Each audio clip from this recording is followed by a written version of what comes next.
Hi guys, it's Miss Debbie from the Appomattox Regional Library System, and today I'm going to show you how to make Puff Paint Snowmen. For this craft, I'm going to start off by showing you how to make all of his accessories, and then I'm going to show you how to make puff paint at home, and then I'm going to show you two different ways to make a Puff Paint Snowman. Start off by taking your orange paper and making a triangle in it for his nose.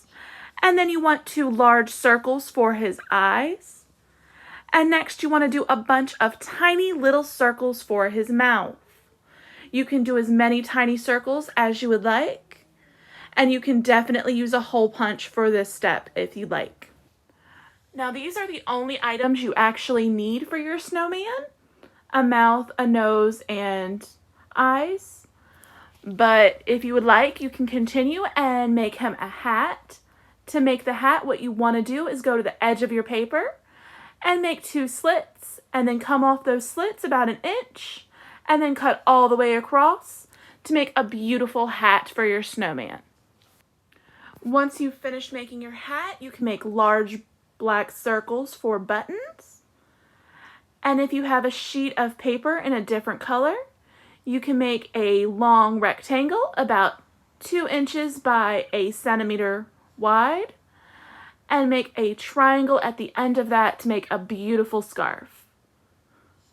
If you would like your snowman to have arms, just cut skinny rectangles out of brown or black paper. That's it. That's your accessories for your snowman. Now it's time to make the paint for his body. Mix 1/3 cup of Elmer's glue and 1/3 cup of shaving cream if you're doing this craft with multiple children.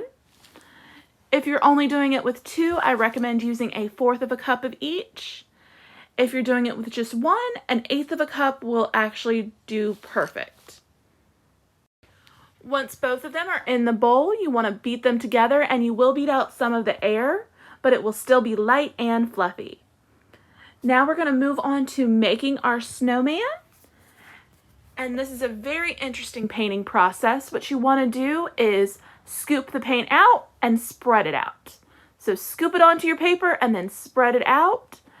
And to make your snowman, you're going to make 3 circles. You're going to start with a tiny one for the head, and then a medium-sized one for the body, and then a super large circle for the bottom, which will be the bottom of his body. And then you can definitely do some creative things after that. You can make a snow at the bottom of your paper, or you can do little dots of the puff paint for snow on your paper. Now we are going to decorate our snowman, and to do that, we are going to start by doing the hat at the top, and then the scarf if you made one, and that will give your children a nice barrier so they can add their eyes and their nose and their mouth. And with this craft, you don't really need to press down, just drop your items onto your snowman. Because it's glue, it will just stick as soon as it dries. Now I'm going to show you how to make a melted snowman. I really recommend this process if you have younger children. Instead of having to learn how to scoop and spread it out, I just let my daughter spread it out on her paper as best she could, and then I asked her, where's the snowman's face? After she told me that, I helped her put on her eyes, her nose, and her mouth. I feel like this process helps take a lot of the stress off the child because they don't have to worry about making a perfect snowman. They can make a melted snowman, which can be any way they want it to be. Alright guys, I hope you enjoy these crafts, and I hope you have a great weekend.